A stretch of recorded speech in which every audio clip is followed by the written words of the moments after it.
it, fella. Look here. Stand by. One for C-Lab, two for Troy Eagle, three for Wolverine to round out the trio. In this episode, everybody dies. Broadcasting live from inside the Power Band, this is The Blah. In this episode, everybody dies. I'm your host, the Wolverine, along with my intrepid companions. Jarhigo's not here, and C-Lab. Yo, I'm here. Forever. That's right, folks. Welcome to the show. This week, we are tackling the 21, might someday be a classic because it's really damn good, and that would be Greyhound, starring Tom Hanks. This is going to be a Twofer Hawat show, meaning it's just a twofer. It's a twofer. It's just me and Orange Sassy Squirrel, as Jarhigo is taking the week off to gallivant around the Caribbean or whatever the hell he's doing. So, Nah, he's spending a week chuffing his mustache. He's trying to get a Gomez going. that's right. Well, too late because I already got a You Gomez. got your Gomez, and dude. I love it. Yep. And I'm going to show Jarhigo the said Gomez tomorrow when I see him. So, Yes. as I am flying down to the Caribbean tomorrow. Anyway, Greyhound. Let's You highlight. fucking wish you were flying down to the Caribbean tomorrow, bro. I know, right? I know I do. So, Greyhound, let's get into this, man. This was our twofer pick. We both love this movie. Chad was the one that turned me onto this movie, and let's high level it. Go ahead, dude. High level. I was chatting with the Lady Lumps about it, who doesn't give a shit Lumps. about kind of these types of things. Of course not. And I sold it by saying that it's a war movie that really takes a lot of care to tell the story, and it's a story that hasn't really been told overly, at least in my experience, which is like the naval side of World War II. Yes, And agreed. I think it's a combination of, an interesting topic, a great attention to detail and care when it comes to like, being historically accurate and all the cool, crazy, limited, basic caveman style tech that they were working with to fight the enemy. And then just like amazing writing in the sense of like some epic threads that just really sell the film. In particular, the relationship with the mess attendant who dies, the guy that tries to serve him food. I just feel like George Cleveland, yeah. there were some threads that were just so carefully laid in the story that I don't know. I just really, really dug the whole thing, and it's a super tight, super tense movie that's about boats fighting submarines, which like there's not a whole lot to see, and just like the tension that they were able to build with such a limited, story was just super, super impressive. I really enjoyed it. Yeah, and able to tell with limited visuals, man, because you're talking about, like the North Atlantic, and like Gray on gray, cold weather. And dark gray water and light gray skies. well, I was going to say black water, Same. Yeah, same. So, my high level is I really liked a lot of the things you said first and foremost, and I want to like sort of touch on some of those points as we go through this. But mine is, I'm trying not to crib off what you said. Just excellent. Just the performances, firstly, because it's always a go-to for me. Performances, excellent, man. You can't. It's really hard to go wrong with Tom Hanks. It sounds kind of lame to say that, but it's so true, man. The guy's so excellent. I just watched. I've been chipping away at Catch Me If You Can.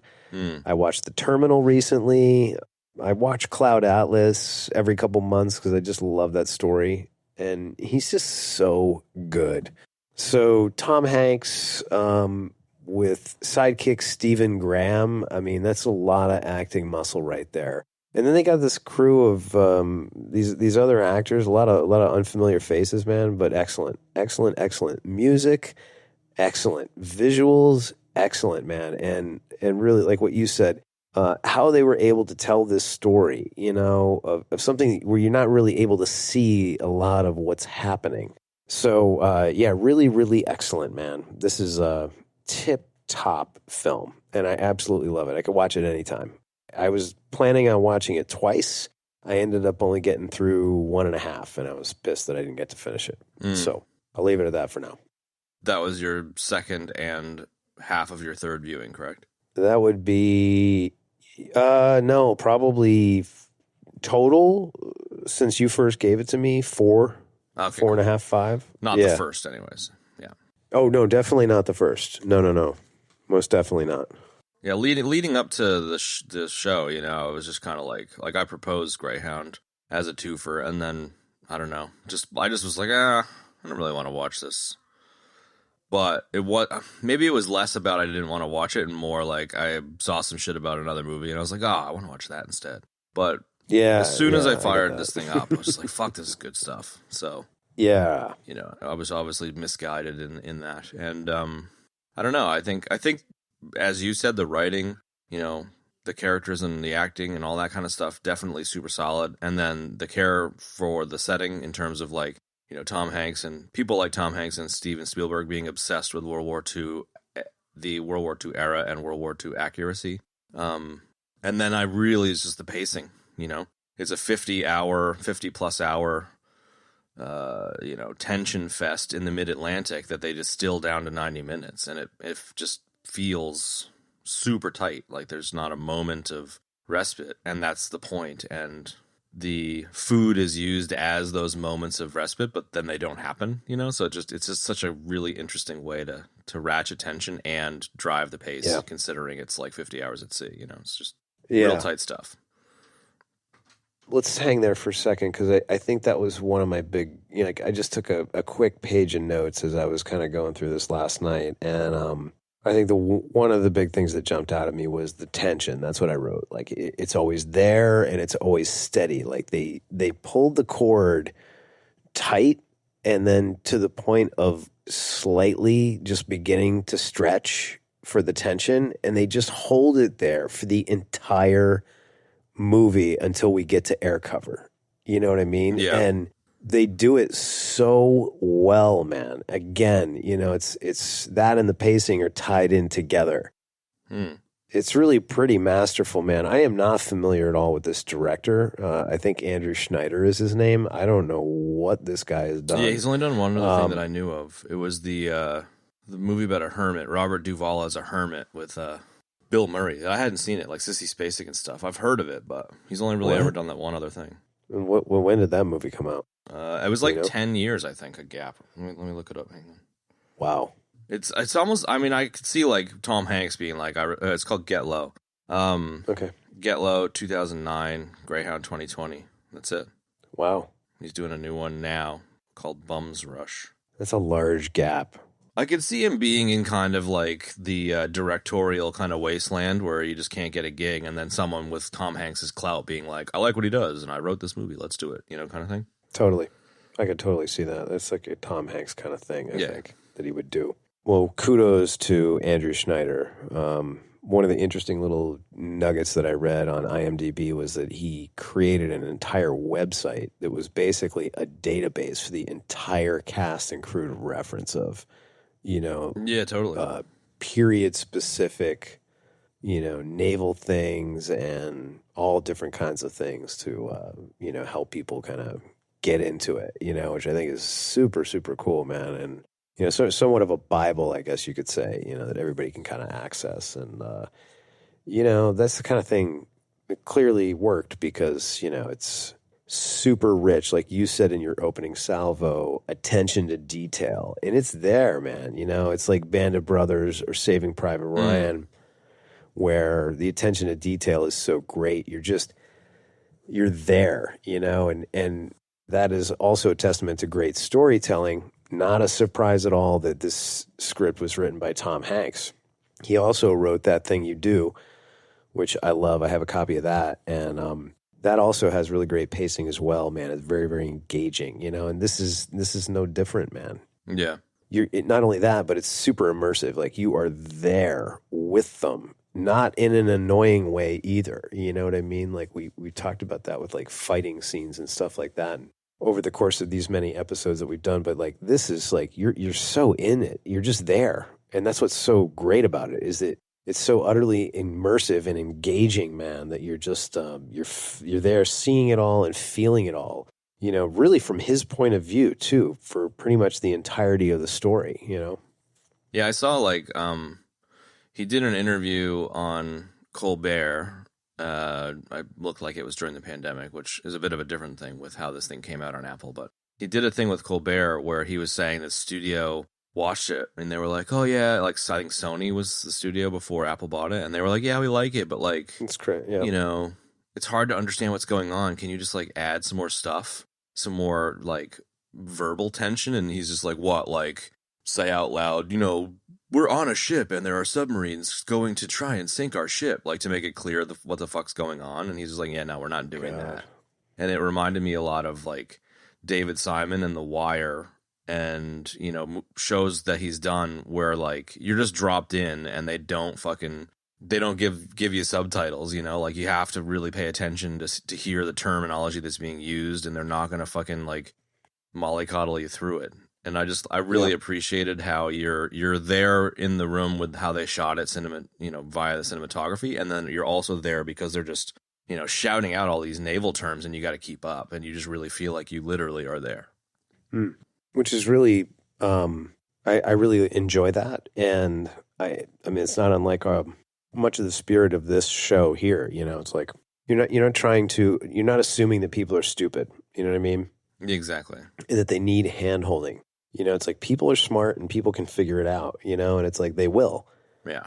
And this is a perfect example of that, you know? Yeah. Yeah. Like, interestingly, there were some kind of grumpy people about this movie. There's this dude who, like, I don't really give him much cred, but he's just like a reasonably well-known YouTuber who does reviews, Chris Stuckmann, and he was just kind of like, yeah, this movie sucked, you know? It was like, it was boring and it was flat and it was this and it was that and okay, whatever. And then he's just like, movies like Hunt for Red October are so much better because there's so much more going on. And it's just, I just feel like they're just different. They're just different movies, you know, like Hunt for Red October is a completely different thing. It's trying to be a, you know, espionage, Cold War, great powers thing. And this is like dude on a boat trying to fucking keep his peeps alive, you know, like it's a completely different scale and a completely different purpose. Well, not only that, but it's like, you know, well, it's funny because it kind of is the same movie, and there's actually more action. It's a nonstop action movie. It's just that the storytellers, meaning Hanks with the writing and Andrew Schneider with the direction, and to another degree, the editor as well, like, you know, just chose to tell the story a different way. And it's like you can't compare those two movies. If they showed the subs all the time in this movie, it would have taken away a lot of the magic that's there. No doubt. You know what I mean?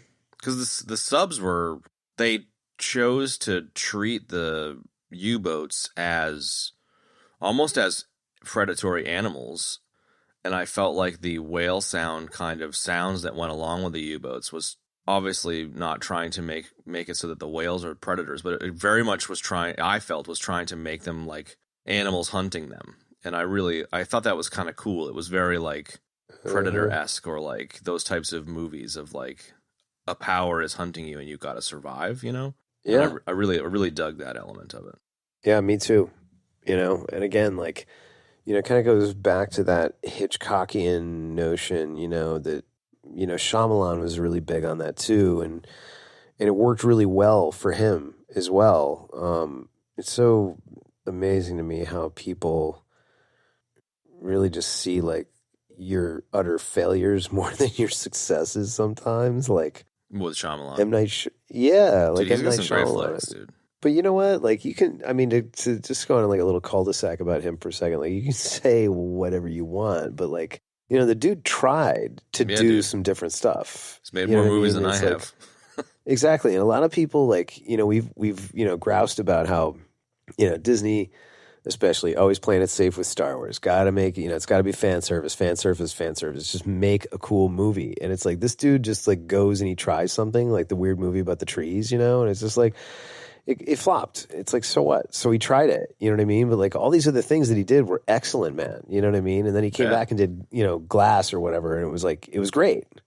Yeah, man. You know, so Unbreakable trilogy was super enjoyable, even if the first was the yeah, strongest. yeah, it really, really was. You know, so he's I don't know. The dude gets a bad rap for like a couple of crappy movies, and it's a shame. So my point is that where I was going there was like he used that Hitchcockian notion of it's what you can't see that's really more scary than anything. You know, and Andrew Snyder, and to a lesser degree Hanks, like really used that. That concept of what you couldn't see to their advantage, you know what I mean? And it's like it's a huge part of what makes this movie work, man, because that's what keeps the tension ratcheted, up to 11 like the whole time, man, and keeps you engaged. It's like if you had made it like Red October, where there were elements of that because they were on submarines in Red October, like there was a lot of underwater visuals that they added in there. You know what I mean? So it makes it a much different story, or if not a different story, like the different choices they made in how to tell it. Yeah, it's like they sat around and they were talking about it, and they're like, 1, we don't need the underwater stuff, and therefore 2, let's use that as a keep the monster hidden Hitchcock thing, and it'll ratchet it up, and they succeeded there for sure. Yeah, I totally agree.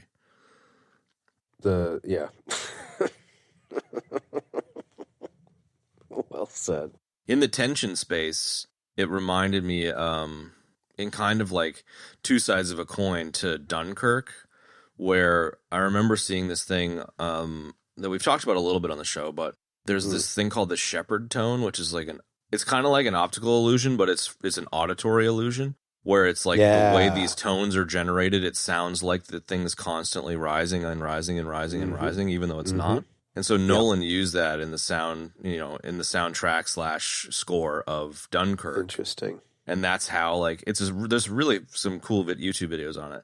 And it really succeeded in ratcheting the tension just on an almost constant basis, to the point where, like, the audience gets fatigued by the amount of tension. Wow. And, like, some of the things that are used directorially, especially by, like, a good example in The Lord of the Rings is, like, Gimli as comic relief is meant to cut the tension so that the audience has a moment to laugh and take a break from the seriousness of the movie. And so, like, Nolan intentionally fatigues the audience in Dunkirk because that's kind of the point of the movie through an auditory illusion. And here I feel like the pacing and the, monster being hidden tension and the, like, looking through the binocular Coke bottle glasses, can't see shit, the radar doesn't work, oh my God, there's an explosion, like, it's more like story. It's tension through story and tension through pacing as opposed to tension through audio. And I thought it was just, I enjoyed experiencing a naval style movie about, the tension of battle, which Dunkirk is to a certain degree, via a different method, like via the pacing and whatnot, as opposed to the audio and stuff. So that was kind of cool. Interesting, man. Yeah, that is very cool. Definitely check out that video on Nolan with Dunkirk. It's cool. I'll send it to you. I'll put it in the show notes. I will. I thought about watching that. I actually, for a minute, because I actually watched this. The first watch I did was, I think, Monday night, which is early for me. I usually don't get into it until like Wednesday, Thursday, and then try to do a second watching Friday. Mm-hmm. So I was going to watch 1917 finally. Oh, dude, you got to check that out. That's a totally different kettle of fish, but... I know, you gave it to me, and then you asked me about 1,000. You followed up about 1,000 times. You're like, "Did you watch that yet? Did you watch that yet?" And I still hadn't watched it. And I was like, "This goes well with this," so I was like, "I should watch this." And I just never had the time, and I ran out of time, and I kept falling asleep because I was freaking exhausted. But at any rate, that one's kind of like make sure. Not you don't have to make sure, but like I think you'll appreciate it more if you can watch it in one go. Yeah. No. That's what I would like to do. And I thought about Dunkirk as well because I have a friend that raved about it when it came out. It's good, and it's available and for me to watch. And have you seen that? I've heard it at all. No, I haven't seen it. I haven't seen it either. Yeah, I really want to because I mean, that plus I'm a huge Nolan fan too. Yeah, it's really strong. It's a very. I wouldn't say it's very different for a Nolan film because I feel like Nolan falls into a similar camp to what you said with Shyamalan, where he'll just do his own thing. Yeah, as proven by Tenet, which everyone's like, huh? But yeah, Dunkirk, I really dug, man. It's a different kind of pacing, and it's like there's almost there's not literally no dialogue, but there's almost no dialogue. Like it's all visual, which is super interesting. Yeah. Definitely worth checking out. I guess, I don't know, maybe like to zoom out a little bit, I like that we're getting more creative takes on World War One, World War Two style of movies, you know? Mm-hmm. You obviously go all the way back to the John Wayne days where it's just a bunch of bullshit, which I've never really seen all those old movies, so like I'm just talking out my ass here, but like Sure. what I have heard of them being like America Fuck Yeah and not being overly realistic and like really crappy sets in the 50s, like I'm not interested in that. I'm way more interested in the Spielberg-esque, you know, Band of Brothers Saving Private Ryan. Like I want to be immersed in it and understand the sacrifices that were made and like Yes. the kind of horror and glory of like, you know, one of the most clear examples of good versus bad as opposed to let's go steal oil geopolitics. Like it was just like we need to stop these fuckheads from doing the fuckhead shit that they're doing, you know? Yes. Yes. So like it's just so much more clear from my point of view as a Yank, like that it's not about the good versus evil. It's about the like understanding what happened there. And like, you know, my grandfather fought in Italy and stuff. And so just trying to get close to that, I don't know if goodness is the word, but like, I just have so much respect for the people that sacrificed, whether it was soldiers or whether it was, you know, Rosie the Riveter, people fucking building airplanes back in the States, and just like the amount that the world came together to stop something. I have so much appreciation and respect for it. And I love that there are people like, you know, Nolan and Hanks and Spielberg and others that are making these movies that allow you to kind of, I don't know, immerse yourself in that and like learn about it, I guess, if that makes sense. No. It definitely does, man. I dig what you're saying. I would much rather watch something that's like immersive and makes you connect. Like, well, what you said, like, I want to learn about what the sacrifice was that those people made. But I think a big part of the puzzle here is that, like, you know, like stuff like this and World War II in general compared to all these other conflicts is that, you know, it was really about stopping somebody that was doing awful things to people unnecessarily, you know, like in terms of what he was doing to the Jews, you know what I mean? Whereas opposed to these other things like what you said, where it's just like about oil and bullshit. You know what I mean? Nam, you know, like a buffer state to Russia, blah, blah, blah, you know? Yeah. Exactly, dude. Exactly. You know, like they didn't have the same level of... I should say Korea, a buffer state to Nam, buffer state Fair to enough. China, but whatever, you get the point. No, well, you're really right for both. You know what I mean? And, you know, they're just not... The stakes aren't high enough, man. It's not about saving people. I think that's why World War II is so fascinating. Yeah, it's just chess piece bullshit. Yeah, you know what I mean? So I definitely dig that. And I think, you know, connecting with like the sacrifices that those people made and why they did, and like, you know, how difficult it really was, you know, it's important, man. And I'm curious about that. I'm interested in that. That's interesting. Yeah. As opposed to all this other nonsense, you know what I mean? That has no heart, you know, like there's a lot of heart around that and that conflict, you know, because it's about the human element and human people, you know? Yeah, it's just that generation for me, you know, like seeing where we are now, it feels like we're a bunch of children arguing with each other in our parents' shoes, Whiny. whereas like the World War II generation, everyone, even the people that didn't fight, you know, like, or didn't agree with the war, whatever, everyone seemed to rise to the occasion. And I feel they like, did. I feel like we collectively as a society, you know, across the globe now are not rising to the occasion. And so that's maybe why my fascination is more peaked now than it was. Because like I'm still super interested in other conflicts. I'm still super interested in geopolitics just because of how different it is. Like war and geopolitics in particular, always strikes me as like an illogical thing. Like, how can a human sit down at a table and be like, yeah, do this thing that's going to kill all these people? It just doesn't make moral sense or logical sense on an individual human scale. But if you make it not about the human making the decision and you make it about the society of humans that the decision is supposed to help, like, it's just a really interesting break, you know? Like, we've built this structure of society around us, and as a result of these structures, we find ourselves on an individual basis making decisions that are counterintuitive, that cost lives and stuff. And like, it's a fascinating thing, but that's a little bit separate from, you know, the greatest generation or whatever, like rising to the occasion in World War II. Like, I feel like this movie is a great example of something that most people, including myself, don't know the details of the naval fight in the Atlantic. And, learning about that and just seeing how fucking hardcore it was, man, and how terrifying it must have been for, like it's super wild and really informative and, has the benefit of being entertaining, even though it's kind of a weird word to use for something like that. No, you're right. It is. That is a weird word to use. Oh, I got to make a quick correction here. It's Aaron Schneider. I've called him Andrew Snyder like 10 times already, so that's just going to go ahead and be a death. He's mad at you. Well, yeah, he's very.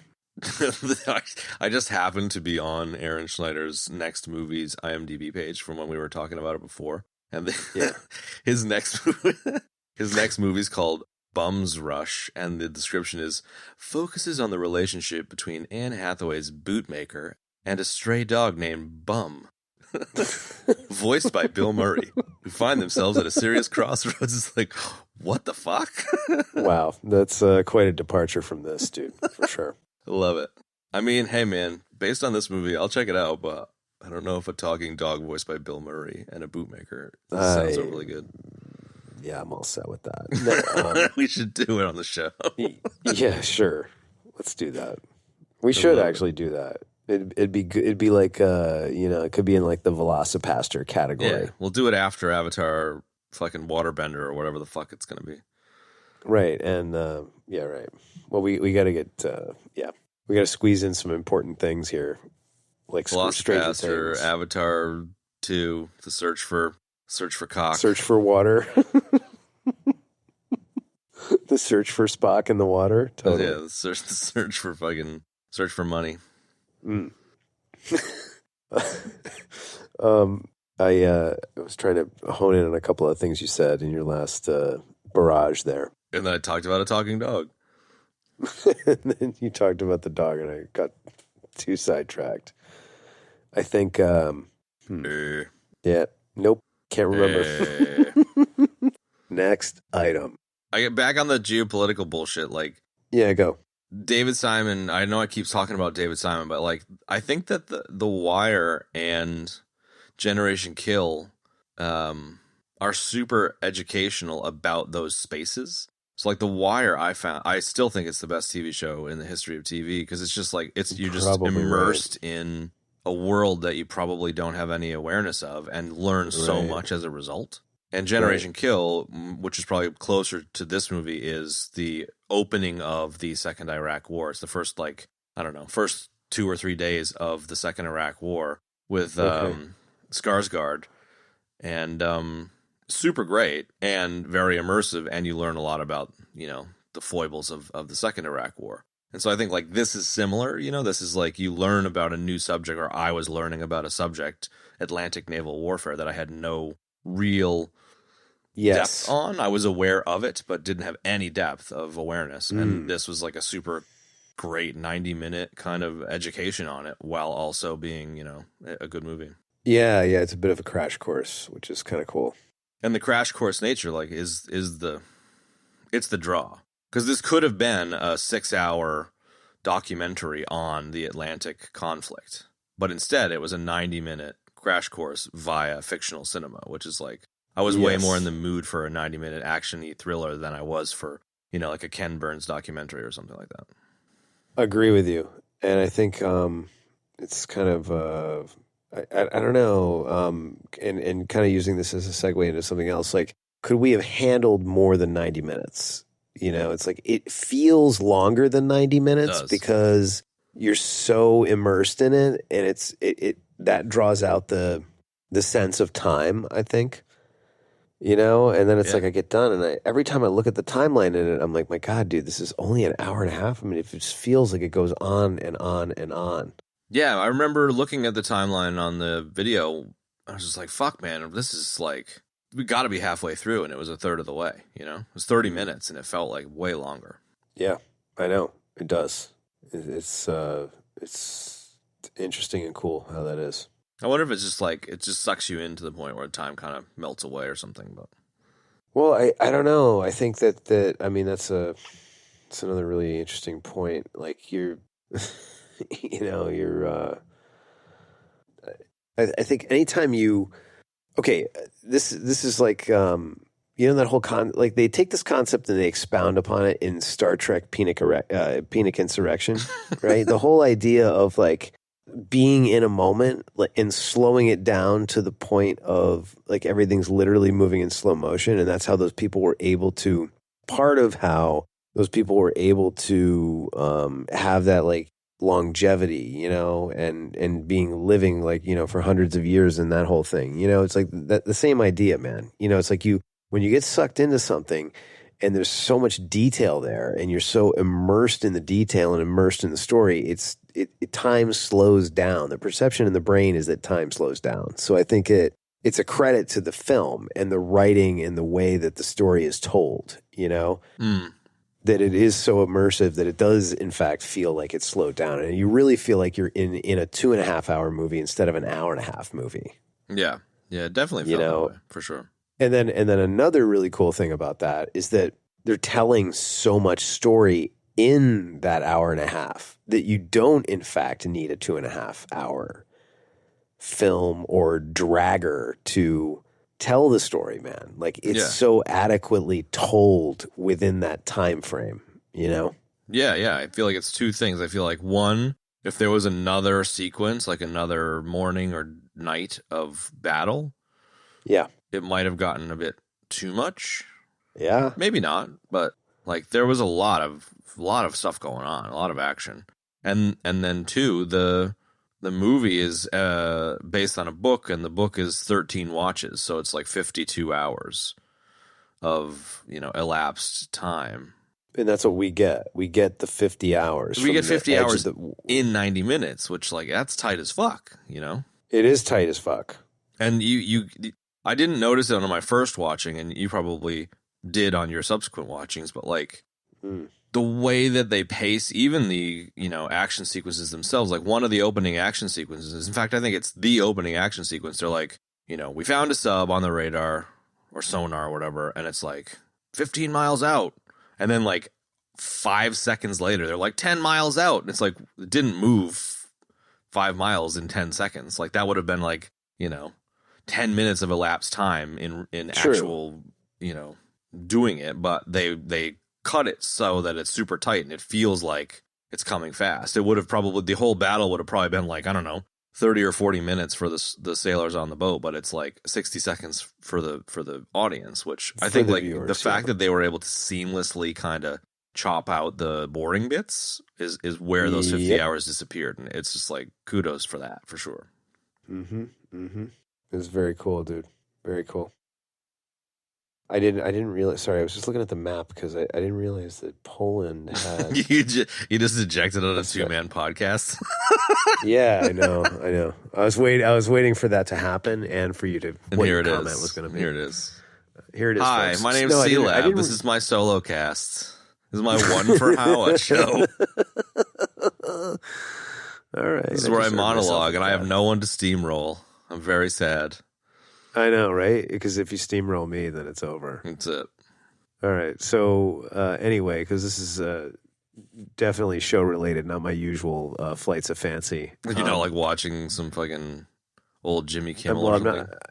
I'm not watching a Stalekracker video, which is completely unrelated to the content. So I didn't realize, because I'm not as tight on my European geography, that Poland has a side that is, it borders the sea, the Baltic Sea. And where this ties in is because if you read, anything about this story in the movie, in the actual, the actuality of the story is that one of the ships was a Polish Grom class destroyer. It was an Eagle, right? So I believe it was Eagle. Yeah. So, you had a Canadian corvette.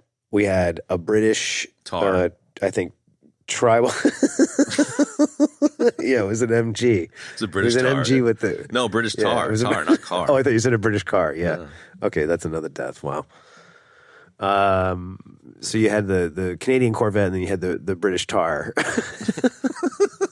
and then Greyhound. But apparently, the English officer on Eagle was translating between Polish and Yeah, in English. that's super interesting, which, man. I did not. Which pick up on really that at blew all. me away even more because it's like, okay, so all these 4 ships are coordinating, trying to keep 37 ships in the convoy safe. And not only that, but this guy is translating from Polish to English. Mm. And he's doing it fast enough that they can communicate in combat. You know what I mean? Like Totally, that's yeah. impressive, man. That is very impressive. I mean, in that same kind of thread, Yes. the communicating between like the engine room and the war room and the bridge, for lack of a better term, where Tom Hanks will shout something out and some like 16-year-old be like, yeah, fucking torpedoes at 27 at 900, sir. And like it goes down to the engine room, and then that guy shouts it out, and then the dude from Snatch like writes it down with a magic marker on his board. Like everyone just relaying stuff through. That was super, super interesting. Tommy, right? Tommy, yeah. Tommy. Yeah. But it was the same thing. It was like funny. immediate translation, even if it was in English to English. The dude needs. I like that scene for the kid sneezes. You can do that again. I'll fucking relieve you, dude. It's just Yeah, so I great. know. I was like, wow, that's kind of harsh. I mean, it wasn't. It wasn't. It's like those 5 seconds. Like that could have been. It could have been it. Yeah, true. It was cool. Or like the guy that was whistling, and he Yeah. was like, dude, you need to shut up. Fucking stow that shit, bro. Yeah, stow that shit.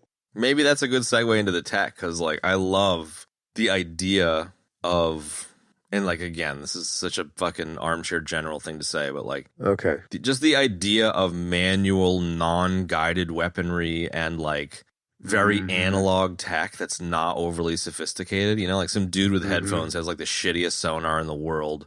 And fucking yeah. Bill Paxton's in the corner looking at a little blip, being like, fucking 10 meters, sir. Like, it's just nothing, like they had just nothing to work with, and they're fucking battling it out in the middle of the ocean, It's just I so know. impressive, the In the- shit that they pulled off. Yeah.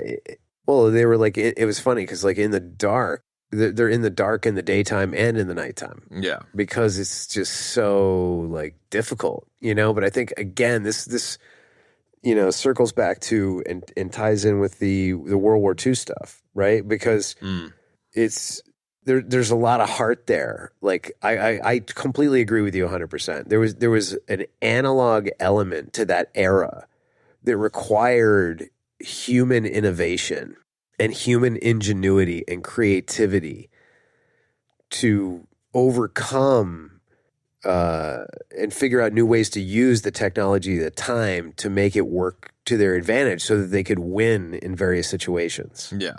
And they actually had to win. Like it was skillful. Stakes. Yeah, and the stakes were high. And exactly. And it was skillful. Right. It added a level of skill to it. Whereas now it's just like there's a dude sitting in a room and he's flying a drone that has cameras. Yeah, It's or like there's nothing. The Ukraine war right now, for example, where the U.S. is supplying the Ukrainians with Javelin missiles, like they're fire and forget weapon systems. You stick it, Exactly. you pull a trigger, and the missile finds the fucking target and it hits it for you. Which is amazing from a like get shit done on the battlefield point of view, but like Right. was definitely less skill than a dude on a U-boat manually lining up a fucking boat and shooting a torpedo that doesn't change direction. Like it's crazy, man. Exactly, man. Exactly. It's fucking bananas. And like, the skill used, because they do it actually in Red October and in this movie where they have to use their maneuvering to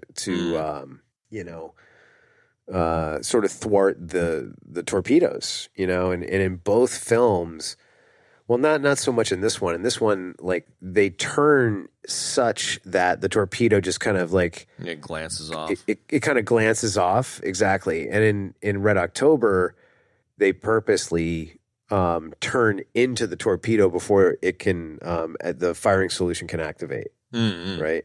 Mm.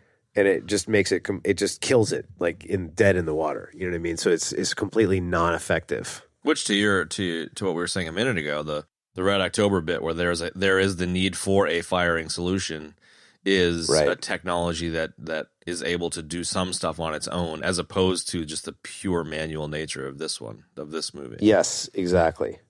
Yeah, it's crazy. And just I mean, the amount of skill that you would have to have just in your communication, right? To communicate from the bridge down to the radar room and the radar room back up to the bridge and then out to the various firing systems and weapon systems like the depth chargers and the guns, you know what I mean? And to the helmsman on the boat. Like, oh, there's a lot of skill involved in that. That like you don't have anymore because it's just like the computers do everything. Which is fine. Like the point is kill It's not, efficiently. Like it's like, but just from an armchair, general armchair side general, of things, yep. it's just like, holy shit, that's impressive, I guess. Because like, the whole point is kill effectively. So if the tech can do it for you, like from a military point of view, great. Like guess, the drones, like unmanned ships, unmanned aerial vehicles, cool. Like they're all about it. If I can go for it. But it's, this is a really shitty thing to say, but I think it's true. Like from the situation of war as a sport, in the terms of people like us that like watch something and are like, kind of find yourself cheering for your side like you do in a football game. Like as weird as it sounds, like when watching a historic rendition and not live on TV war, you're just like, yeah, go fucking America, Right. It's true though, like there's a patriotism involved, or like go the good guys in the Allied forces in World War II or whatever. That like the technology is such that you're more impressed by the manual nature of World War II. Absolutely, man. But in real life, it's completely different, and I'm full of shit, and I have no idea. I've never been in a combat zone, and like, don't fucking, ask your doctor before you should do the shit I'm telling you to do. Like, I have no idea what I'm talking about when it comes to actual fucking warfare. So, strictly from an entertainment and educational point of view, it is impressive. Outside of that, I've got no idea what I'm talking about. Right. It's important to make it clear because some listener of ours is like a vet or is just like, you fucking sound like an idiot, dude. It's like, I know I sound like an idiot. I'm talking about this from a completely different place. You know what I mean? Like, yes. Just want to acknowledge that. Yeah, 100%. I think it's good that you did that. I'm glad that you did. And yes, you're an idiot. And yes, you're 100% right. I'm more with you. I'm like you. Like, what am I? What do I know? I know nothing. Don't know I'm shit. an armchair general, But I do appreciate, it's interesting, this sort of sub-conversation that's come out of this whole story, this movie, is really this idea between, or the sort of conflict between the human warrior and the technology doing the war. You know what I mean? Like that's where we've ended up here in the last, sort of hour. We keep coming back to this idea of like, the machinery doing the war or the human warrior doing the war. You know what I mean? And that's really, I think, at the essence of what we're talking about, is of why this era is so intriguing. Yeah. Is because what you've said and what I've said, like it's the human warrior that's having to be innovative and creative to save his own life or to save everybody's life or to, thwart the enemy. It's really an interesting topic, because like you said, those Javelin missiles, it's just like, okay, but I don't know, this isn't the right phrase to use. And I hope people don't take this the wrong way, but it takes the fun out of it. You know what I mean? Skill. It takes the skill out of it. It does. It takes the skill out of it, man. You know what I mean? Maybe it's that classic thing where it's like people that are like, oh, guns are lame because back in the day we had swords and we had to actually get up in each other's faces and shit. Like, again, it's really kind of fucked to talk about it in that way, but I suppose you said it best where it's like, it's the warrior nature of it that is you get more and more distance from it. Like, it's until you become, but then you become totally detached from it and you're not understanding and whatnot. Well, not only is the honor gone, Chad, but like you're really missing out on the horror of it and why it's so horrible. And when you disconnect from that, then you're really getting way too far away from, no doubt, the connection to that and the effect of that. And the effect of that is there really almost more than anything to deter people from doing it. This is why vets sit in VFW halls and don't talk about this stuff, because it's absolutely horrific, man. Sure. But as you get further and further away from that, it's like you desensitize. Yeah. In a really bad way. No doubt. I'll say two things. One, I want to call myself out for saying the honor of it, because the position I was coming from was kind of the samurai style of thing, where it's like the honor of kind of the warrior period, like the honor of being a warrior. And I want to call myself out because almost all of that samurai shit was written by some dumb fuck like 100 years after the wars were over, and he was just like navel-gazingly reminiscing about the good old days that he wasn't even fucking alive for. So that's like topic A. We can leave that there. And then topic B was like, I heard I think it was the Daily on New York Times podcast about drone pilots, and it was super interesting. And it was, you know, like these interviews with drone pilots that were just like being forced to do these sorties, and they were, you know, watching the people that they were killing on camera, you know, by guided munitions. And because they were in Arizona doing it remotely via satellite, not only were no one gave a fuck about them, but even their colleagues and whatnot were just like, yeah, it's not a big deal. Like, get over it. Stop being fucking sad sacks about it. And a lot of these drone pilots were like killing themselves and shit. And people were just like, stop being a pussy, you know? And I think it's a really good example of like the ultra detached nature of what you're saying, you know? So, wow, dude. I totally agree that detached thing is fucked, you know? This sounds really weird to say, but you might be better off having the face-to-face situation, because at least I agree, real, as opposed to being like on a screen video game. You just fucking blew up a family in a car because you thought it was terrorists or something. Yeah, no, I don't think it's terrible to say. I think this is exactly spot on. And I think this is sort of a symptom or a sort of a sidebar of what the actual problem in the world is, man, which is people disconnecting in general. Like, that is a huge part of what's wrong with everything today, is disconnection from that emotion, man. And I think you're actually spot on the mark, man. And even outside of the war space, it's disconnecting from the analog real world and going into the digital. That's actually what I'm talking about. Stuck to your phone screen, fucking not actually talking to the person next to you kind of shit, yeah. Right, but that's actually what I'm talking about. Like, that's why I'm saying that this is like a subgenre or like a sidebar to the greater problem. The greater problem is disconnection, and it's exactly what you just said. Yeah. You know what I mean? It's like people think that this is wrong and that's wrong, and it's this political thing and that political thing, but I mean, and this is really just my opinion, but I feel like I'm pretty dead on this, is that really distilling everything down, a crisis of faith is what is upon us right now in 2022, period, around the world. Yeah. And all of those things stem from that. And this disconnection is stems from that as well. You know what I mean? Like, everything you just said, you know, the phones and this, and you can't talk to the person next to you. And like, there's people that, and like kids now, they have zero skills, like in terms of like talking and connecting with people. Like that's a major problem, man. Yeah. It's bad. We're literally social animals that are cutting those threads. Yeah, cutting out the social part of it. It's like, that's not going to work, you know? So, yeah. But how, you know, I think like it's cul-de-sac, or not cul-de-sac, and segueing back to the topic at hand, I think. Sure.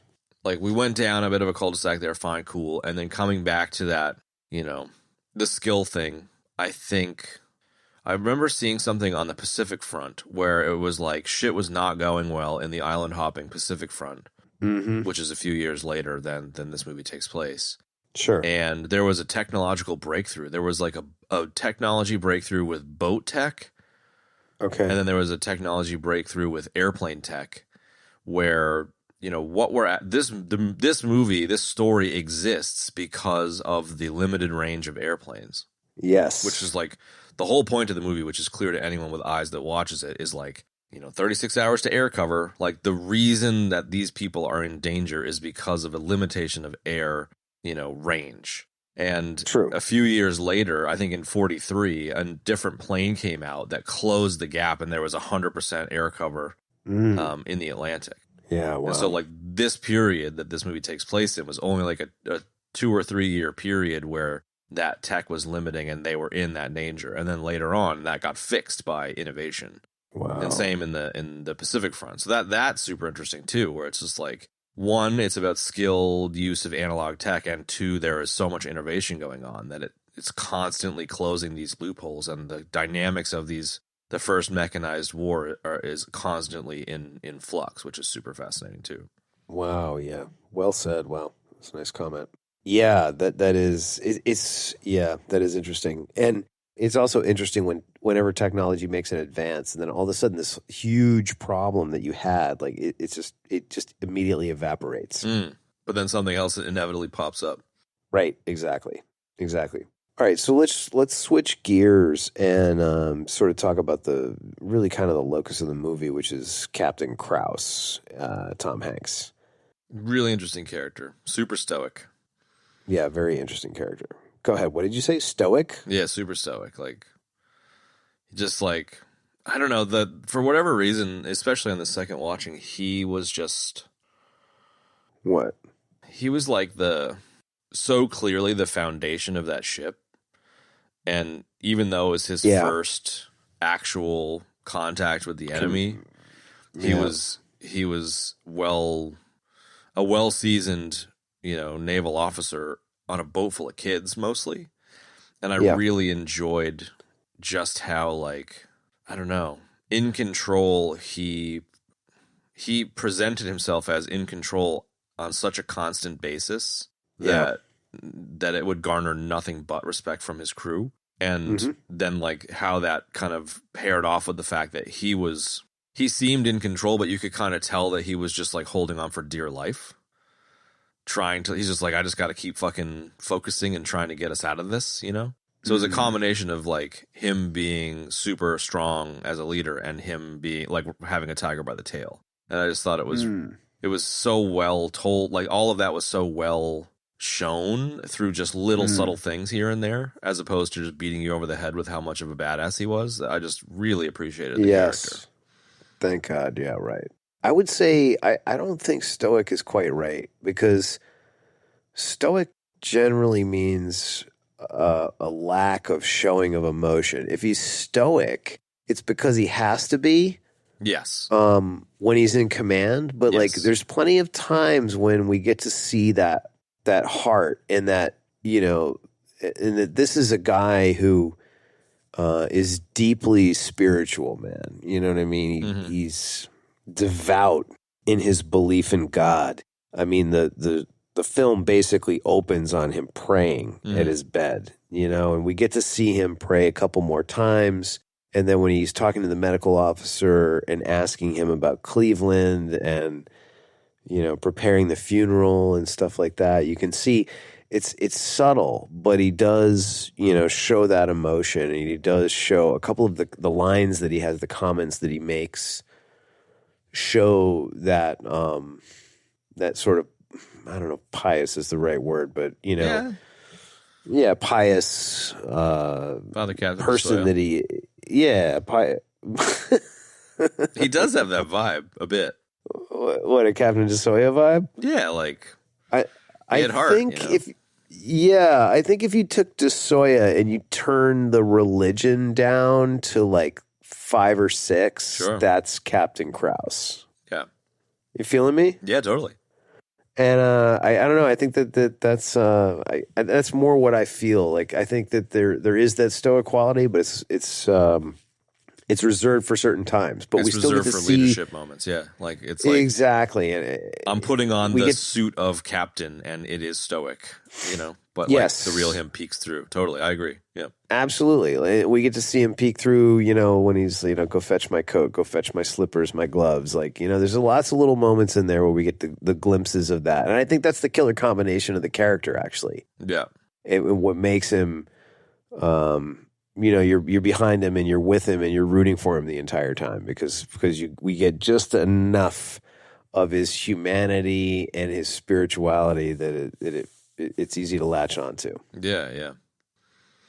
There are people that like that reviewer dude who's just like, the character is nothing burger. It's like, I could not disagree more, man. Like, there's just so much subtlety in the character, I find.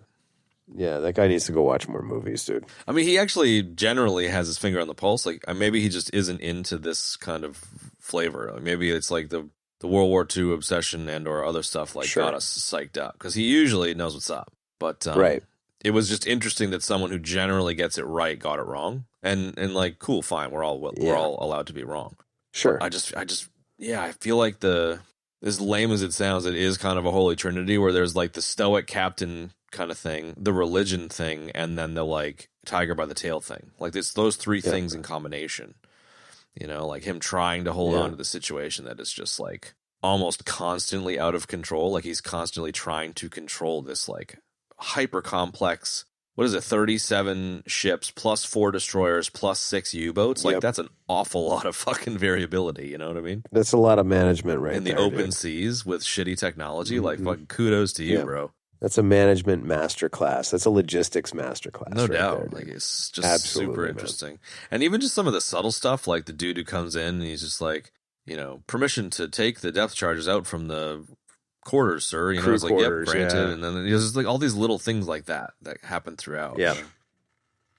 Or There's like so the many windshield wipers decisions. don't work, and he's like, you know, warm salt water, not hot salt water, and like 2 minutes later, they're battling a U-boat, and there's like a dude like with a squeegee on the fucking window outside. It's like, you poor bastard, in the fucking totally. icy shit, and just getting shot at. You know, like, it's just so crazy the equipment they were dealing with.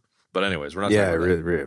But his character is fucking amazing, and I think, you know, pairing him up with Tommy Gunn there and Cleveland, like the three of them really carry this movie. I think.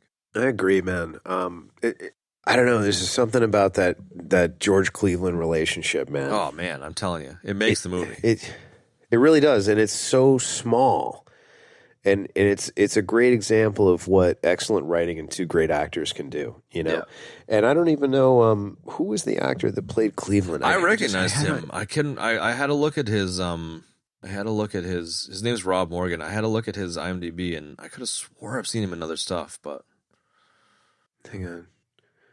Rob Morgan, what is this dude from, man?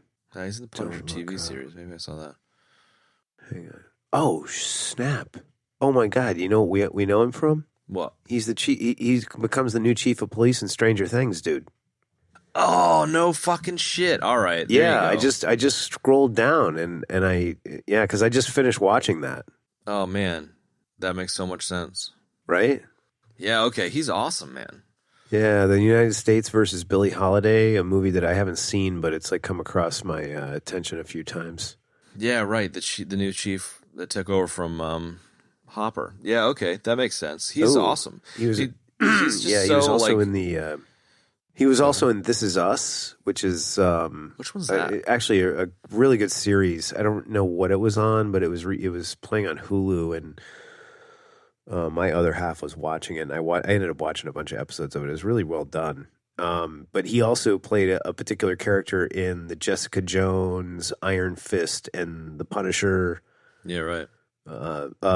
Marvel series on TV, as well as he was in Godless, which was really good. That was on Netflix. That was excellent. Yeah, I appreciated the relationship in the first viewing, but it like became super clear to me in this viewing that it was like one of the key threads of the film. And I also didn't realize, just like kind of like in I See Dead People Shyamalan movie, where they're like, hey, did you notice that every time there's a dead person in the room, that the color red is there, you know? And you're like, oh, cool. Right. Very Hitchcockian or whatever. And Sure. And it was the same thing here, where like every time food was brought, it's like, here's some food, you need to eat. And then as soon as he's about to take a bite, like, you know, fucking, alert, sir, you know, like they call general quarters, right? Yeah, the food was constantly being interrupted, and it just, it was such an interesting and great thread to A, ratchet the tension, and B, this dude's just trying to take care of his captain and trying to help him, and ends up biting it, and super powerful stuff.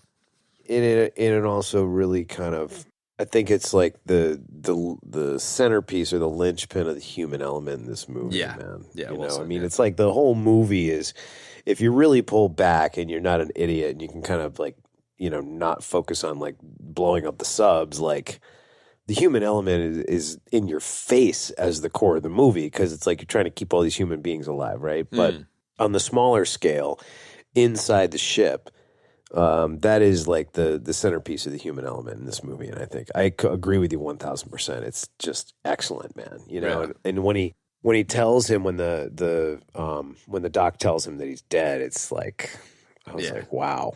And then I thought, you know, it isn't as powerful as the moment with the doctor saying that he's dead, but Another like gut punch was later when the dude brings him some more food and he says, "Thank you, Cleveland." He's like, "It's Pike, sir." He's just like, "Oh fuck, man." You know? Like, oh my god, it's just like a total gut punch, man. It really is, man. Because you get so used to seeing him as well, like show up, you know, and it also too, like you realize when the doc is telling him, like, you know, George Cleveland didn't make it, and he's like, well, how was it? How bad did he get it? He's like, he was totally mutilated, all of them, you know. And it's like, it's so brutal, dude. Right? But then you also realize that these guys that were these messmates, right? Like they weren't just like serving food, man. Like when they weren't serving food, they're like loading guns, man, and getting ammo. Like just so crazy, man. Yeah, totally crazy. Right? I love that thread. And like you said, like there was barely 10 lines spoken between the two of them, but fuck me, it really carried its weight, you know, as opposed to the relationship between Stephen Graham and Tom Hanks. You know, there's a lot more dialogue back and forth, but it was great. Yeah, and we can segue into Stephen Graham right here and spend a minute on him. We've talked about this guy. We did Snatch. We've done. I know that we've talked about him in other episodes. I have made it very clear that I'm a huge fan of this guy. He's excellent. I know we've mentioned how great he was in Boardwalk Empire as Capone. You mean British Nick Marv? Yeah. Dude, he's so with the accent in this. I totally got a bit of a Stallone's vibe there. He is a bit of Nick Marv, just a little bit, just a sprinkle.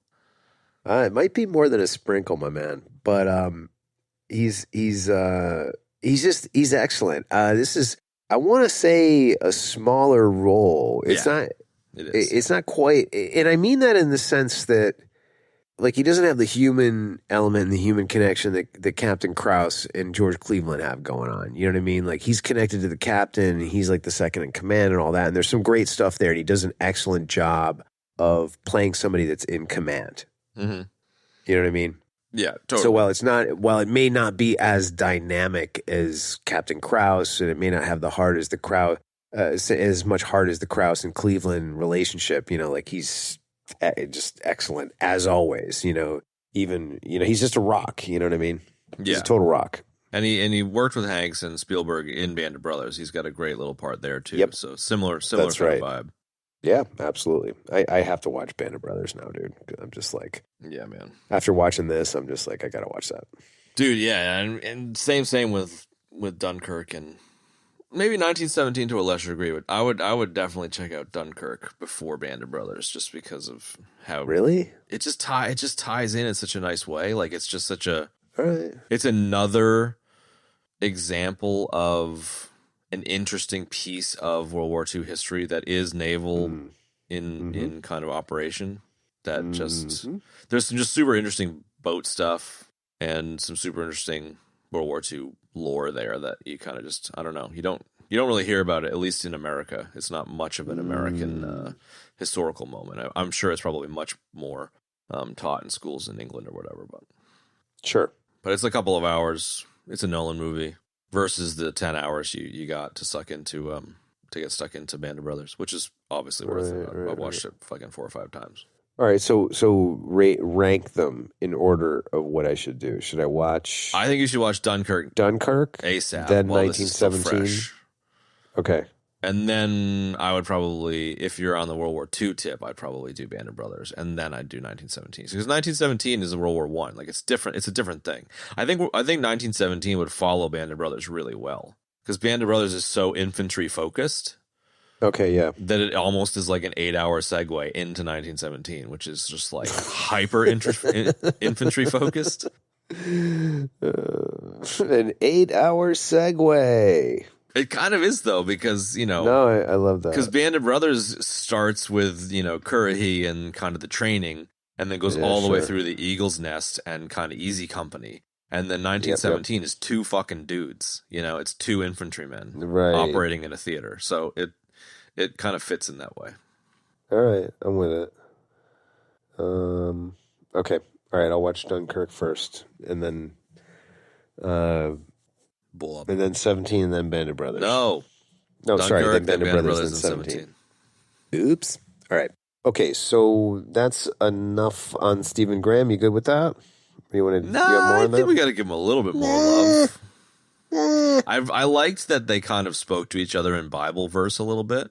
A little bit, yeah. At one time, Graham calls up to the cap and is talking to him on the phone or whatever, and says something like, "What the fuck did he say?" And I backed it up and turned on the subtitles, and it was like a Bible verse. And I kind of... Wow. It was kind of cool because you hear about, like, the XO on a ship being super close to the captain and or being, like, the captain's right hand, and being able to kind of, like, distill the captain's kind of leadership quality and pass it on to the crew, and being a second kind of like a mirror of the captain. And I really feel like that dynamic was exactly that in this case, you know?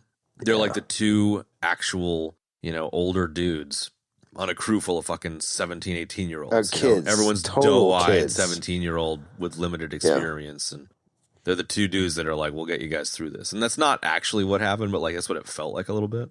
I agree. I don't know. I kind of No. like that he's, you know, down in the whatever, the war room or whatever, doing all the math magic on the different, you know, what are they, like wax crayon screens and shit. Sure. I mean, look, I think that like my comment before about him being a rock was that, you know, like he's a rock like as an actor. He's like the Rock. So like they should remake this with The Rock and Momoa, basically. That's what I'm hearing. Dwayne Johnson and Momoa. And Jason Momoa. Because they're making a sequel, I guess, of this, and maybe that's what they're doing. Maybe was Momoa the captain, or is Momoa Stephen Graham's character? No, Momoa's the captain. I think Momoa needs to be the dude who does all the math, and he's like, "Hey, I'm gonna grab my compass here, and give me my ruler." I totally kind of want Momoa to be doing like, dude. "Yeah, dude, I gotta do some calculus on this here board." No, torpedoes are coming, bro.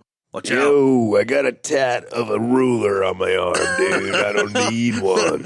Yeah, it's about 6 inches, bro. Yep. Got torpedoes on its way, man. Tell the captain. And the Rock's up there fucking, singing songs and shit. What is a rock impression? What does the Rock sound like? Can you do a Rock? I don't know. I have no idea. I've never even thought about attempting to do the Rock. Benny would chime in now with like the perfect fucking Rock. Yeah, he probably would. That's what we're missing here. We love you, Benny. God damn it, man. We are. You know what we're missing on this show? A third host. Hey! This show would be great with 3. It would. Okay, so anyway, going back to a serious note, like he's a rock as a performer, as an actor, you know what I mean? Kind of helping to anchor the cast, but like his character is as well, man. You know, like being the second in command, like, you know, just kind of holding the line of all that other stuff, you know, and backing up the captain, you know, and it's great. It's so evident and obvious, you know. That very, very early scene where the two dudes get into a fight. I love that. I was just thinking about that. So fucking great. They just walk in all bloody faced, and Tom Hanks has to put on his stoic coat and just like kind of sit there and pretend he does, you know, he gives a shit. And they just like the two of them just look at each other a couple of times in that, Graham and Hanks, and fuck. And yeah, Hanks but they don't. Blurbs out this crazy Bible verse, and the guy's like, "What, sir?" You know. Like, yeah, but I like that they don't throw it away. Like it could have been such a throwaway moment where somebody smirked, and it was like, you know, I really liked. Well, and Graham backs him up. Like I think one of the most important things is that you don't undermine your captain. So like captain says some Bible versey shit, and then Graham's like, "Count your blessings." You know, like it's just like he backs him up. It's just perfect. Yeah, 100%. But it's also a great moment, too, where we get to see, you know, that humanity and that piousness of Captain Krause, because he says, this is actually one of my favorite lines in the movies, when he says, go and mend the relationships which you have damaged. Like, that's super powerful and so human and so important. And, you know, not to go down a Jesus cul-de-sac, but like, let's talk about the Lord. Let's talk about Jesus. But that really is like the core of Christianity in my mind. It's like it's the mending of torn relationships, as opposed to like you know, stone the fucking naysayers bullshit, you know? Yeah, cancel. Because it really is that humanity element of Christianity that that seems to be the strength of Hanks's character here. You know, like he takes he's like the best of, you know, leadership and the best of a Christian and the best of, you know, of a man trying to make a difference in a fucked up situation. Like it's a super powerful character. Yes, most definitely. Most definitely. So you're right. Yeah, they didn't throw that scene away. It's just it's kind of a funny scene while also being a really kind of powerful kind of moment. Yeah, yeah. And I know that I'm right. Yeah. Oh, I know. Oh, I know I'm right. Yeah. If there's one thing that's certain in this section is that I'm right. There's two things that are certain in the world. Kev's right, and palindromes are the same backwards and forwards. That is yet another truth. Absolutely. Before we move on, I want to talk. Well, I would like to talk about. I want to talk about palindromes. Yeah, I want to talk about palindromes for a second. I actually want to. I'm just going to get up for a second before we get into the score, which is excellent. I want to touch on that before we wrap this up. Panama. Yeah, Panama. Panama. All right. Panama. Panama.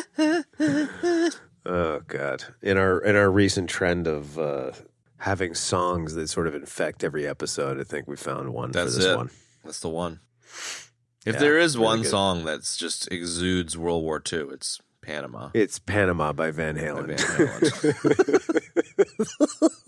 It doesn't get more World War II than Panama. It really doesn't, man. I want everybody to absorb this. With some Absorbine Jr.? Yeah, with some Absorbine Jr. That's right, folks. This episode is brought to you by Panama by Van Halen. And, of course, Absorbine Jr., not just for topical treatment anymore. You can take it internally as well. That's right, folks. Absorbine Jr. for the itch, itch, itch. For the itch, itch, itch. Back to Chad. Go ahead. Red Sox. You want to talk about the score and the sound, and I agree. Let's talk about it. Okay, the sound too. Yeah, thanks for bringing that up.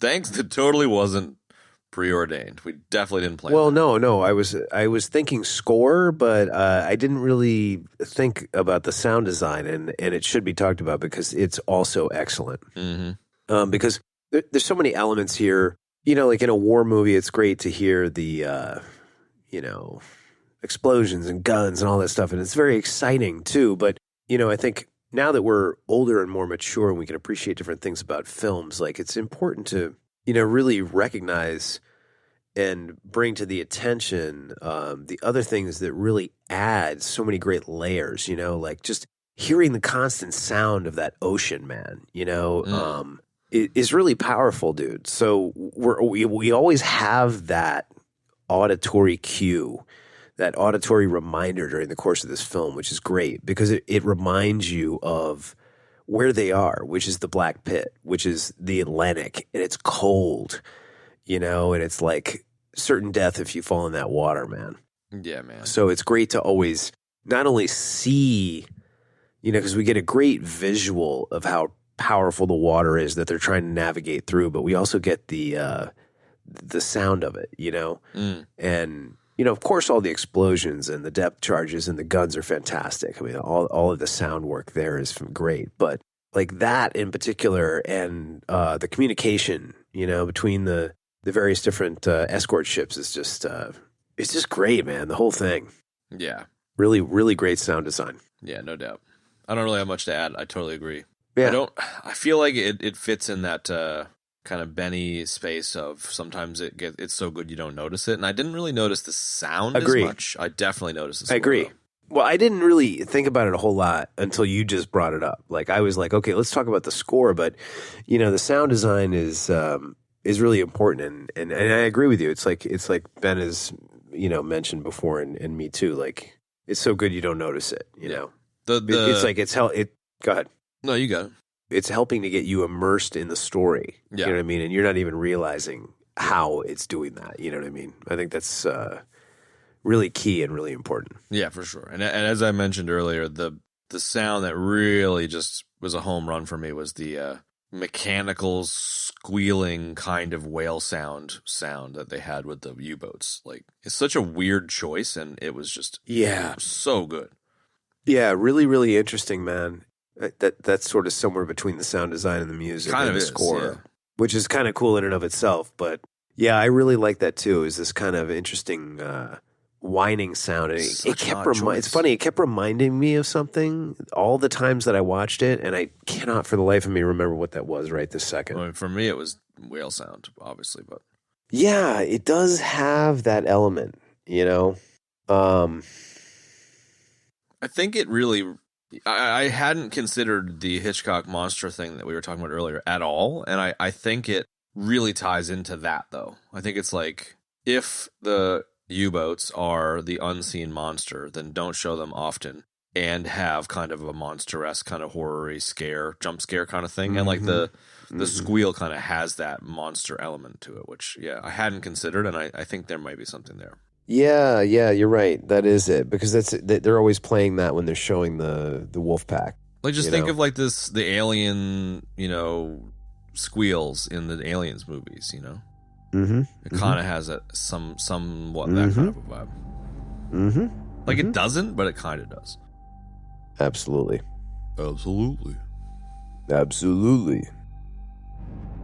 Yeah, I agree with you. Soundtrack or score, whatever.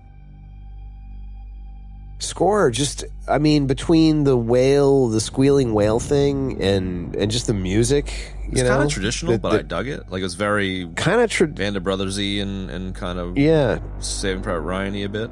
Yeah, traditional, but totally appropriate and really well done. And it's also about, when you're using various different things and when you're also using the negative space as well. You know what I mean? I think that really makes an impactful score accentuate the film. Yeah. I definitely took note of the drums. The kind of boom, boom, boom, boom kind of drums in the action sequences. It really kind of helped the tension. I agree. And the drums were reminiscent of Spaceballs, Battlestar Galactica, which they did a lot of that. And it was to great effect. It was like one of the hallmarks of the sound design in that show, Yeah.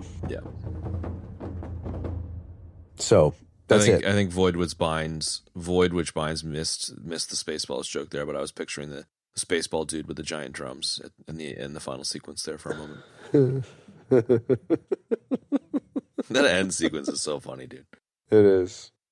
All right, that's all I got for the score. Why don't we wrap this? Yeah, let's bits and bobs. All right, I'll start it off with. I love the short. Again, everything in this story is super efficient. You know what I mean? So the flashback we get in the beginning of him meeting up with Evelyn is shout out to the Shu. Perfect length. We get all of the information that we need and plenty of emotionality there as well. And then we're right into the story, which is the other thing that I really loved about the movie, was that they just get right to it, man. We're not wasting any time. Yeah. But that flashback scene with Elizabeth Shue is really key, because this is like the why we're fighting. You know what I mean? Like this is what happens afterward. This is why I got to make it through this. Like that raises the stakes too, to a degree. And she keeps we get little reminders of her throughout the course of the movie, and I really, really like that. And there's the element of he is so obsessed with her, focused on his duty that he is choosing, being a captain over being a husband. In a way, he's just in the sense that he's like, I want to get married, and she's just like, bro, no, because you're fucking noping out. Like, maybe we'll do it later, and I think it's just it's indicative of that era where it was like everyone was signing up to go and do their thing, and he's just like, I'm going to do my thing. I have to do this, and she's just like, I'm not fucking saying I'm getting married to you. You might not come back, dude. Which is I totally get it. I totally get her point of view. Right, but I think that he's actually doing the opposite. So instead of saying no, I can't get married, I got to go do this duty first, he's actually saying the opposite, and she's the one that's saying no. Yeah. I need he's you 100%. You. Yeah. He's like, we can do both, and she's like, nah, man. Which I get both points of view. Mm-hmm. Probably actually sympathize more with her point of view there, because it's kind of like, okay, that's nice for you. You're on the boat. I'm sitting here not knowing shit about shit. I might just get a fucking letter one day. Fuck you, bro. Yeah, no, I'm with you 100%. Yeah. I think I don't know. There's a lot going on in that scene. There's a lot that we get from that. And I really like it a lot. And one of my favorite lines in the movie is when he says to her, he says, when you come walking around the corner, it's just the greatest thing in the world. Like it's so cool, and it's so. I think probably any woman too, but certainly any guy, like that feeling, any woman that you've really been, had strong feelings about, like has experienced that, when a certain, well, I think it kind of goes beyond smitten. It's like kind of when a woman walks into the room and you're just like, wow. Yeah, totally. Yeah. It's great. It's just really great. And it was great that the inclusion of that, cause he's not a young man, he's a seasoned person and a seasoned, warfighter and naval officer, so it has a little extra weight, I think. It's cool. No doubt. What else you got? Shout out to Green Tides, who's actually in the Navy. So I look forward to hearing about how fucking stupid we are talking about we know about the Navy. Well, wait, Green Tides is in the Australian Navy? Yeah. Dude, shout out, man. Biggity bam. I had something movie related, but it's not coming to mind. Keep going and I'll see if I can remember it. What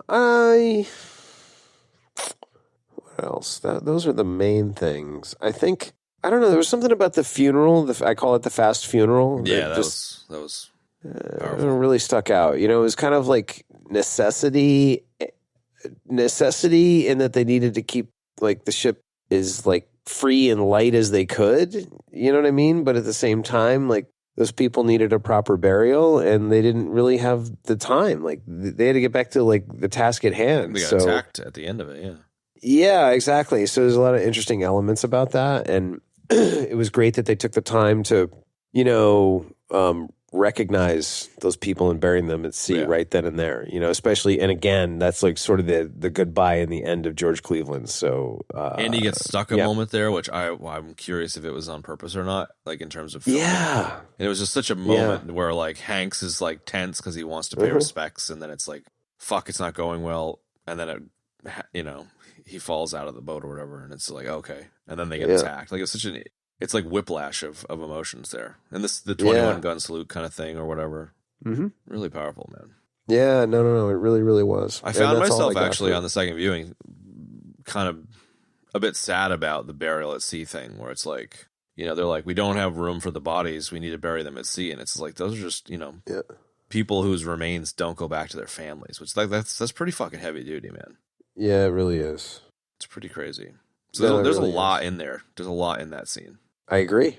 That's why I brought it up. Yeah, totally. Yeah, I'm just kudos for bringing it up. I'm glad you did. Yeah.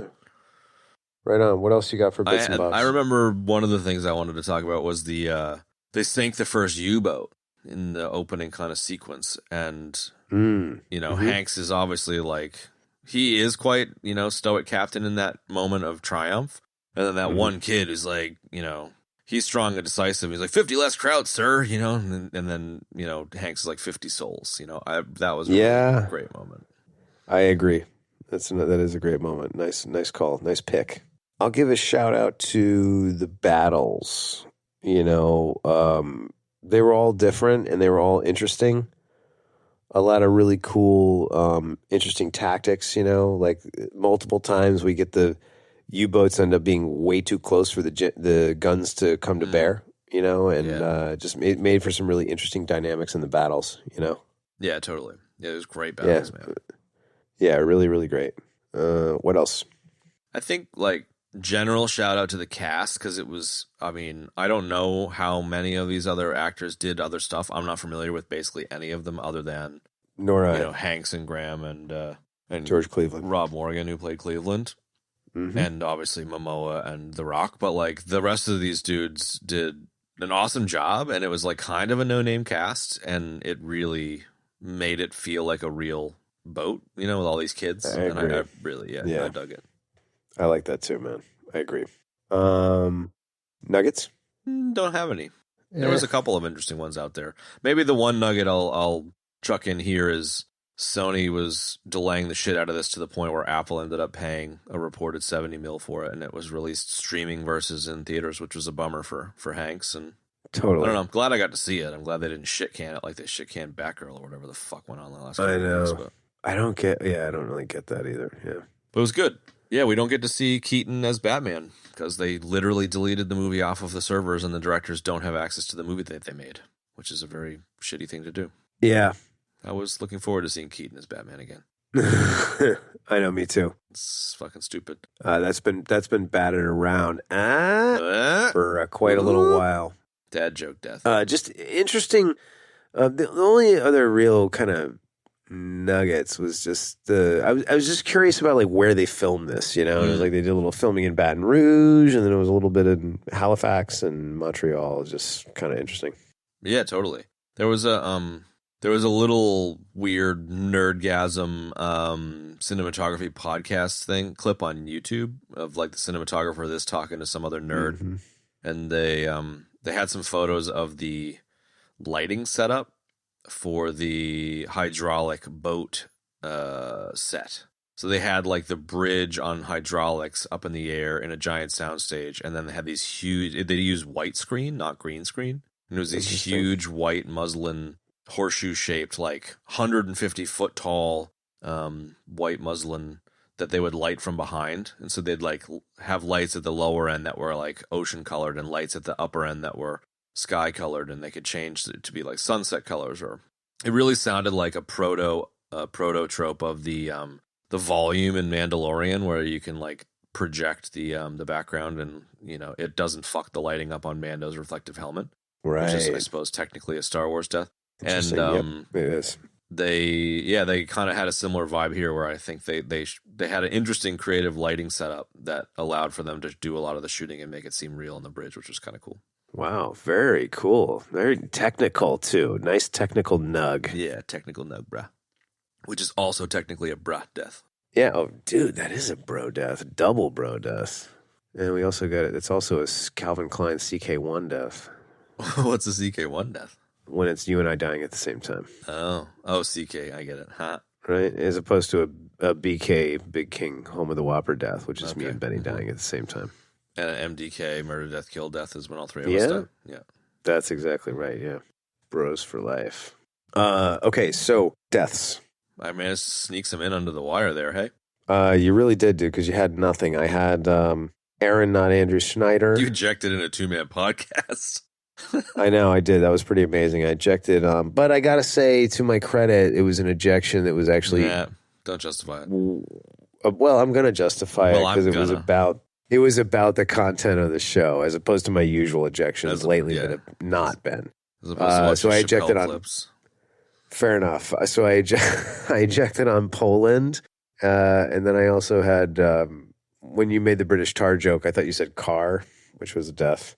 Yeah, that was lame because that was a good fucking joke. It was a well-timed joke, if I do say so myself. It was, and I missed it. And then you had your Star Wars death, and then we had our Bros for Life death. Yep. And that's it, bro. Oh, we got the other thing, man. We've had more deaths in this Twofer Hawat, dude, than we've had with the three of us, for Christ's sake, which is pretty pathetic. It's lax. It is. It's lackadaisical. Anyway, ratings. This is easy, man. This movie, in my opinion, is a 10. Nice. It's just so good. There's really like literally nothing I don't like about this movie. Like, it's the perfect length. The writing's excellent. The dialogue's excellent. The acting is superb. Great sound design and music. Like, story, awesome. I don't. What is there not to like? It's great. That's I could watch this anytime. That's it. Go. I haven't assigned an actual number to it yet. I was kind of looking at it before we got on the horn, and sure, 5 is a good movie, 6 is a really good movie, and obviously I'm ranking every movie against every other movie, so it's really kind of hard to get into the 6s. So an example is current bottom of the 6s is Monsters Inc. Actually, Super Troopers, Hurt Locker, District 9, Monsters Toys. Inc. Is that what you said? Yeah, it's interesting. Wow. I didn't know that. I know. That's a pretty damn good Pixar movie. No, totally, dude. Probably needs to move down, to be fair, because it's actually above Schindler's List, which is kind of funny. It's right up there with Paddington, too. Go ahead. But I like, yeah, exactly. Nick Cage would be proud of me. I actually love that Monsters Inc. is literally on top of Schindler's List. Wow. There's something really funny about that. There is something funny about shit, that. actually, looking at the sixes, man, like, it's probably up here. Kids in the Hall Brain Candy's a 6 too. Wow. That's good company, dude. I mean, Kids in the Hall, Brain Candy is, Dune, Edge of Tomorrow. in my opinion, now, like, it's certainly a legendary show movie. I'm that will never questioning get my whole done. fucking algorithm looking at these sixes. Dude, we've got a major shakeup on our hands, folks. I think we do. All right, moving up into the higher sixes, that's like Spaceballs, Leaving Las Vegas, Scarface. All right, Okay. that makes more sense. So maybe my low sixes are fucked here. All right, I'm going to just like go back to where I was, which is Last Boy Scout, True Romance, Predator 2. Like, those are in the high fives. Like, those are all better than everything I said. Anyways, I'm just going to shut the fuck up because nobody cares. I do. Actually, everybody does care. Really? Yeah, believe it or not, dude. I kind of don't. I'm going to give this Your one a 5.7. algorithm is kind of like the fourth member of the show. Go ahead. Yeah, okay. I'm going to give it a 5.7. It's Last Boy Scout, One Crazy Summer, Big Trouble Little China, True Romance. Like, that's good company. I guess. I mean, I know the algorithm is like a mind of its own and it's rating against all these other films. I just feel like knowing you as and watching the algorithm for 170 episodes, I feel like this is more in Private Ryan, Band of Brothers territory. It's easily as good as that, don't you think? In terms of quality? I don't. Let me see if Private Ryan's in here. Oh yeah, Private Ryan is actually. Oh no, Private Ryan's an 8.2. Private Ryan is original 84 Ghostbusters, Princess Bride, Total Recall, Edward Scissorhands, Silence of the Lambs, I think this Kill movie Bill is Volume easily, 1. Huh? This is easily as good as any of those films. Really? I think. I don't think so. And I would say better I'd than actually Edward say Scissorhands. Private Ryan needs to go down a bit. Private Ryan. That I could see that. I could see Private Ryan being at like a 7 on your algorithm. Yeah, like a high 7. So like, let's see: Arrival, Braveheart, Moon, Ex Machina, Gattaca, Ocean's 11, Casino Royale, Cool Hand Luke. Those are all mid 7s. I feel like this movie occupies that space. Yeah, right. I can't. I mean, Red I can't. October. That's a 7, a flat 7. Do you think this This is is better easily than as Hunt good for Red as October? Red October. It's Easily not. as good as There's Red. no way it's easily as good. No fucking way. Dude, you watched this movie. You suggested this movie. You also gave me this movie. I know. I And like the movie, but I wouldn't say it's better than October, dude. Like, it's good. Like, October's kind of a legendary movie at this stage. You know what I feel like we need? We need a sub off. We need to watch that It's a movie, sub-off. which is a sub off, folks. It's got to happen It's next a week. sub-off. We got to have a tiebreaker to figure out this what situation. other sub movies are there besides this in October? Well, there's only 2. This in October at this point. Like, these are the only 2 that matter because we're talking to them in relation to the algorithm. It's a sub off. It's a sub off. All right. I will commit to you right now that I will watch Red October and we can do a little mini segment in the next episode where we talk about. Oh, I am down. Where we definitively decree EBD's official stance on these 2 movies in a head-to-head. And I would just like to say for the record, I am not emotionally attached to this. I am actually genuinely curious to see what happens because I'm a humongous fan of Hunt for Red October. I've seen it probably 30 or 40 times. Dude, it's so good. It's got fucking Right? Connery It's and like- Baldwin, dude. Exactly. But like this is Tom Hanks, and this is an excellent movie as well. And I'm really impressed. There's a lot going on here that's great. I don't know, bro. All right. That's a bro death.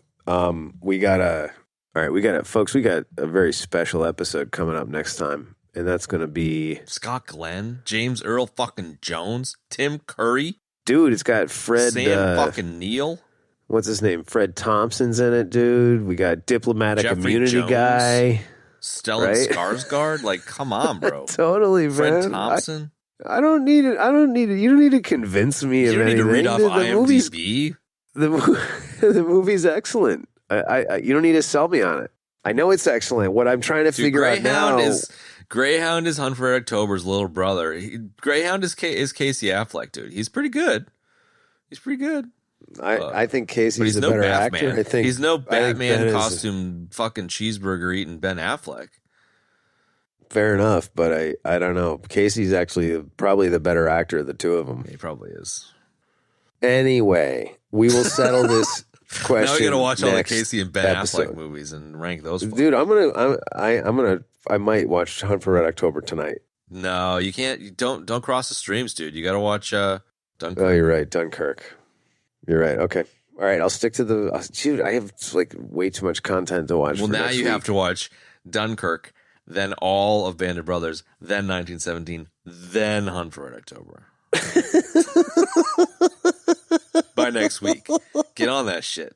Content overload, folks. Can you handle it? Dude, I don't know if we can. PTSD This is exciting. Shit. You're gonna be in the trenches.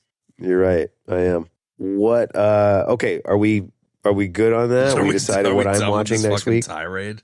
Yes. All right. So now that you're done with your Red October and your homework for me, what are we doing next week? We are finally going to do Stranger Things 4. Is it 4 or 3? Stranger Things 3? Stranger Things 4? No, it's 4. 3 was the mall. 3 was the mall. 3 was Paul 2 Blart was Mall Cop. Yeah, 2 was we're slightly older. 3 was the 2 mall. was fucking Samwise getting got. Yep. And 1 was the good one. Wait, 2 was the one that had Mikey? Yeah, man. I couldn't remember if it was 2 or 3. It's 2, bro. Wow. Anyway, there you have it, folks. Greyhound. The Great Greyhound. 4. So, yeah. Thanks for joining us for that. And stay tuned next week for the exciting, finally, we're going to be talking about Stranger Things 4. That I've completely forgotten. Quite possibly could be one of the best things I've ever seen on television. So, stay tuned for that. Benny will be back. Benny and I are actually meeting up in person tomorrow. So that's going to be a Wonder Twins powers activate moment. That's going to be great. We'll talk about all of the hijinks and the shenanigans that ensue from that. And we're going to have the sub-off and Stranger Things 4 all next week. An exciting, action-packed show. Be sure to stay tuned for that.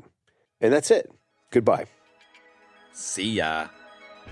Hope you had a good time. Ba-da-da. Ba-da-dum. And that's going to wrap up this week's episode, folks. You can find the show notes for this episode in your podcast app of choice. I said of for the first time. Dead. Or at our website, ebd.fm/episodes/171. / wrong fucking number. 173. /173. If you'd like to help us out, folks, you can always chuck us a buck on Patreon. That's patreon.com/EBD podcast. As we've said numerous times, we would love it, hint, hint, nudge, nudge, wink, wink, if you would review us. Not a mean. Oh, that always makes me think of what is that?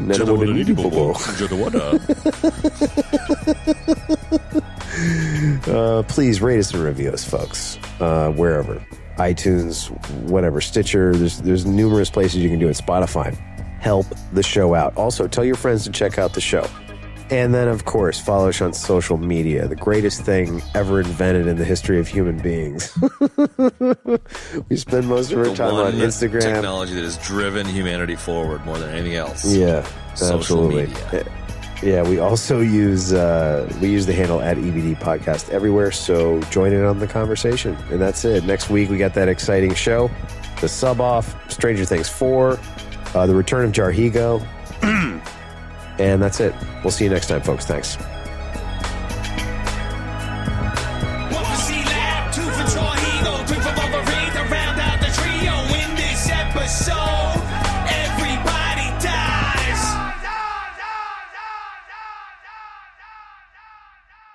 Beady, beady, beady.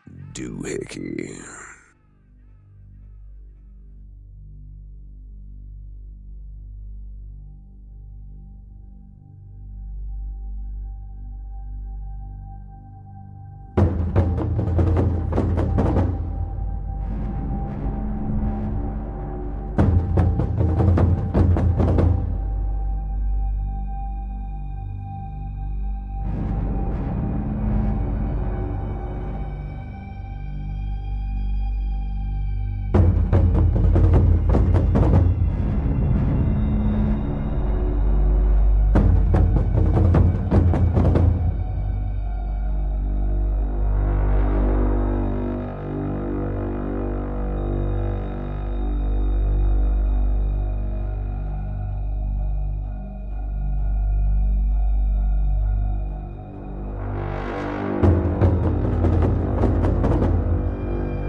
Yeah, we're running a little bit hot tonight. I can barely see the road from the heat coming on. Reach down between my legs, ease the seat back.